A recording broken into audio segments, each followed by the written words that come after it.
अस्सलामुअलैकुम। GIT pathology को continue करते हुए अब हम कर रहे हैं सिस्टिक फाइब्रोसिस। डायरियल डिजीज़ हम पढ़ रहे थे, अब उसमें नेक्स्ट है सिस्टिक फाइब्रोसिस।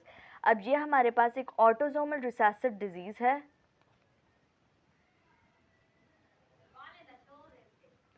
जिसमें हमारे पास क्या होगा, absence of epithelial cystic fibrosis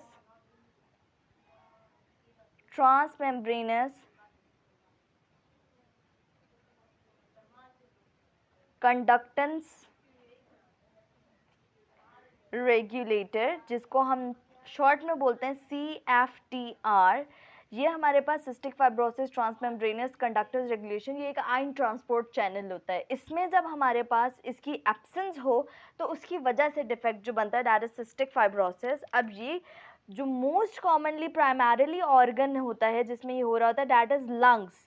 lungs में सबसे ज़्यादा हो रहा होता है। इसके अलावा ये पैनक्रियास में भी इसकी कंडीशन मिल सकती है, एब्सेंस मिल सकती है, और इंटेस्टाइन में भी मिल सकती है। अब होता क्या है इसमें कि देयर इज डिफेक्ट इन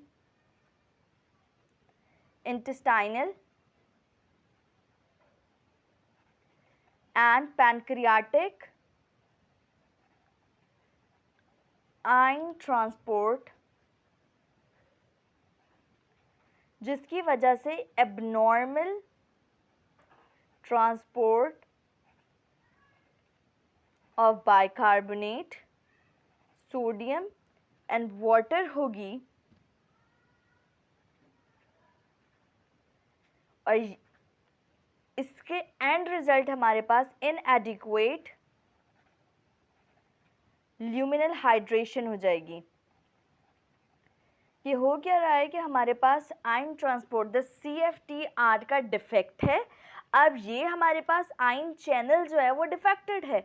अब हमारे पास जो ट्रांसपोर्ट सिस्टम है वो हो नहीं सकता, तो bicarbonate sodium and water secretion होती रहेगी कंटिन्यूसली, और उसकी वजह से इनएडिक्वेट ल्यूमिन हाइड्रेशन होती है।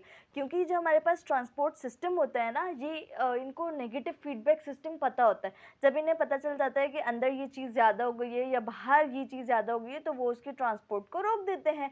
मगर इसमें तो कोई रेगुलेटरी पाथवे है नहीं, ट्रांसपोर्ट सिस्टम है नहीं, तो वो कंटिन्यूसली सिक्रीशन होती रहेगी और एंड रिजल्ट हमारे पास ल्यूमिनल हाइड्रेशन हो जाएगी। अब इसकी कॉम्प्लिकेशंस की बात करें तो number 1 is ductal obstruction,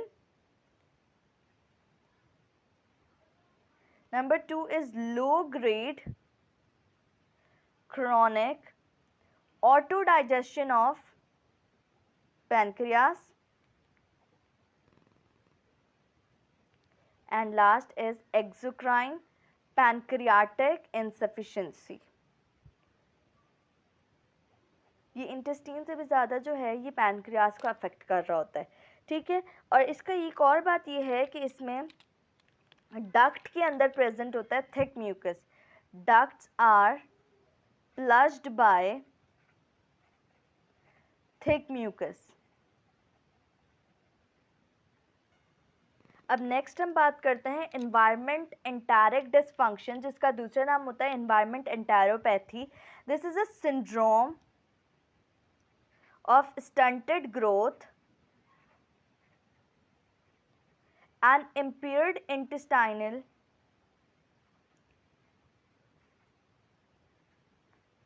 function, जो कि मोस्ट कॉमनली हो रहा होता है इन डेवलपिंग कंट्रीज। कि जो इंटेस्टाइन है उसका एब्जॉर्प्शन फंक्शन जो है वो किसी तरीके से इम्पेयर्ड हुआ हो, एंड द एंड रिजल्ट हमारे पास स्टंटेड ग्रोथ मिल रही हो, और ये डेवलपिंग कंट्रीज़ में होता है। अब इसकी पैथोजेनेसिस की बात करते हैं तो that is defective intestinal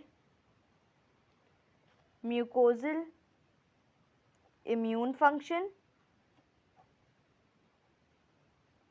cause की बात करें कि क्यों हुआ, दैट इज अननोन।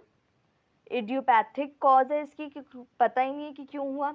इसके अगर उसकी बात करें कि क्लिनिकल फीचर्स क्या हैं तो that include repeated bouts of diarrhea, suffered within first 3 years of life, कि ये जब बेबी बॉर्न होता है ना उसी वक्त से ही उसको डायरिया कंटिन्यूस रहता है, और अगर बीच में रुक भी जाता है तो फिर से शुरू हो जाता है 2-3 दिन के गैप के साथ, कि रिपीटेड बाउट्स ऑफ डायरिया उसको रहते हैं स्टार्टिंग ईयर्स ऑफ लाइफ में। उसके बाद इसकी ट्रीटमेंट की बात करें तो कोई एंटीबायोटिक्स या कोई न्यूट्रिशनल सप्लीमेंट जो होती हैं वो इसके लिए इफ़ेक्टिव नहीं होती। हाँ, इसमें पेशेंट को दे सकते हैं calorie dense food and minerals, तो वो इसके लिए इफ़ेक्टिव हो सकते हैं। अब नेक्स्ट हम बात करते हैं ऑटो इम्यून एंटेरोपैथी। ये हमारे पास एक एक्स लिंक्ड डिसऑर्डर है। ये ऑटो इम्यून डिजीज़ है that mostly affect young children।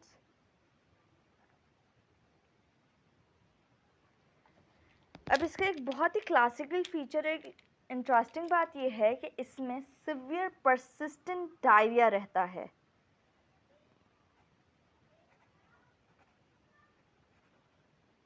ये फर्स्ट सिम्टम है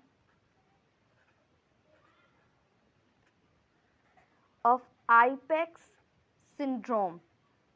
Now what is this IPEX syndrome?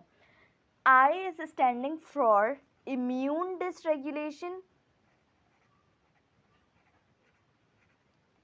PE is for polyendocrinopathy, and X is for X-linked inherited disorder। ठीक है, ये आईपेक्स जो है इसमें क्या मिलेगा, परसिस्टेंट डायरिया मिलेगा। अब ये किस जीन की म्यूटेशन से हो रही है ये वाली पूरी syndrome? This is occurring from mutation of FOXP3 gene. FOXP3 gene जो होता है वो कॉज कर रहा होता है हमारे पास आईपेक्स सिंड्रोम। अब नेक्स्ट बात की जाए तो इसमें ये जो ऑटो एंटीबॉडीज़ बन रही हैं ये किसके अगेंस्ट बन रही हैं? तो this is auto antibodies to enterocytes and goblet cells. इन दोनों के खिलाफ ये एंटीबॉडीज़ बन रही होती हैं। अब इसकी ट्रीटमेंट की बात करें तो any kind of immunosuppressive drugs.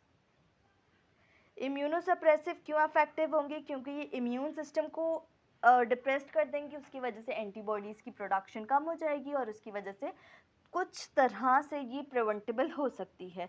और उसमें भी कौन सी वाली? साइक्लोस्पोरिन। और अगर इम्यूनोसप्रेसिव से भी नहीं हो रही तो इसमें हम इसमें लास्ट हल इसका मिलता है हेमाटोपोएटिक स्टेम सेल ट्रांसप्लांटेशन।